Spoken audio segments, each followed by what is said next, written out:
لقد كثر بين العباد التحاسد والتدابر والتنازع، وعظمت بينهم الفرقة، واتسعت في ساحتهم النفرة، واستفحلت الوحشة بين العبد وبين خالقه إلا من رحم الله.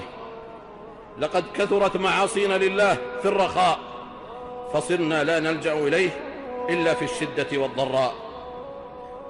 قصرنا في جنب الله وفرطنا في طاعته، حتى كثر الخلل في أداء العبادات، وغاب الصدق والأمانة والتسامح في المعاملات، فكثر الغش، وتفنن الناس في الحيل، فاقشعرت الأرض وقلت البركات، وتكدرت الحياة، فكثر الذين يأكلون ولا يشبعون، ويكتسبون ولا يجمعون، ويجمعون ولا يبارك لهم.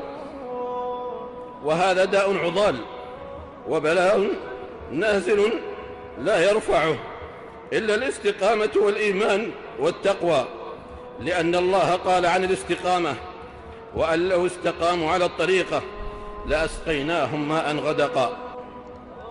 عباد الله، ليس العيب كل العيب في أن يعصي العبد، لأن الكمال لله وحده، والعصمة لرسوله صلى الله عليه وسلم.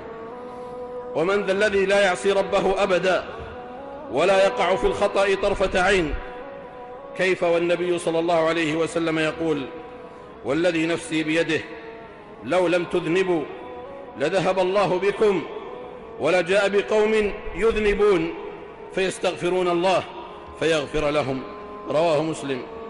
ولكن العيب كل العيب في من يخطئ ويعصي ويصر على الخطأ والمعصية، ثم هو لا يستغفر الله ولا يتوب إليه.